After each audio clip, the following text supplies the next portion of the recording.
Pirmininkas Kernavės 6 ir 8, Alvydas Bucevičius.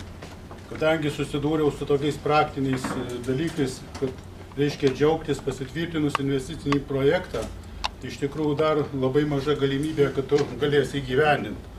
Kadangi susidūrėm su ta, reiškia, su tom pažymom, kurios reikalaujama banko.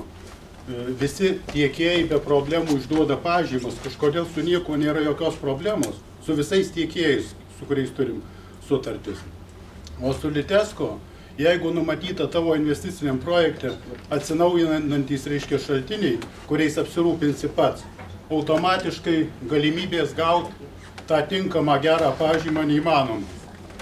Kadangi jie nurodo pažymoje butai, kurie jau, tarkim, kaip pas mus yra antstolių iškeldinti, savininkas yra kitas, o reiškia skolos dalį palieka vis tiek tam butui. Sako, niekur jinai nedingo. Ir ką mes galim kitaip padaryti? Pagal registrų centro pažymą savininkas yra visiškai kitas, o sumą įrašo 15 ar 13 tūkstančių to, kuris visiškai neegzistuoja tam bute. Ir mesgi nieko įtakos jokios negalim. Ir jeigu šilumos tiekėjas šitaip elgsis, tai iš tikrųjų mes nieko nepasieksim. Viskas. Dabar yra kita reiškia situacija. Savivaldybės yra butai.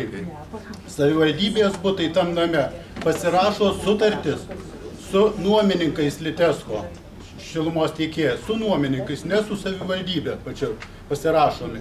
Tai nuomininkas visiškai, jisai neatsakingas už tą iš tikrųjų, jisai reiškia atsakingas tik pačiai savivaldybei. O bankui, kaip iš tikrųjų, jokios problemos ir nekelia tas nuomininkas, kadangi mokės savivaldybė.